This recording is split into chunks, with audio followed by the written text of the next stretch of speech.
ಆಸ್ಥಾ ಅನ್ನುವ ಶಬ್ದಕ್ಕೆ ಪ್ರೀತಿ, ಆಸಕ್ತಿ, ಶ್ರದ್ಧಾ, ಪ್ರಯತ್ನ, ಇಚ್ಛೆ ಹೀಗೆ ಅರ್ಥಗಳು ಕೂಡ ಇವೆ.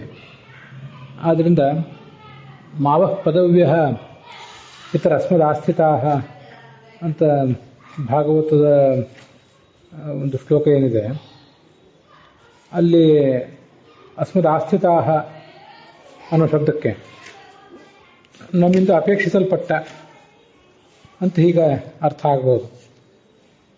ಅದು ಭಾಗವತದಲ್ಲಿ 4ನೇ ಸ್ಕಂದದ 4ನೇ ಅಧ್ಯಾಯದ 21ನೇ ಶ್ಲೋಕ. ಈ ಹಿಂದೆ ಅದನ್ನು ಹೇಳಿದ್ದೆ. ಆದ್ದರಿಂದ ಅಲ್ಲಿ ಬಂದಿರುವಂಥ ಅಸ್ಮದಾಸ್ಥಿತಾ ಪದವ್ಯ, ನಮ್ಮಿಂದ ಬಯಸಲ್ಪಟ್ಟ ಮಾರ್ಗಗಳು, ನಮ್ಮಿಂದ ಸೇವಿಸಲ್ಪಟ್ಟ ಮಾರ್ಗಗಳು, ಹೀಗೆಲ್ಲ ಅರ್ಥ ಆಗ್ತದೆ.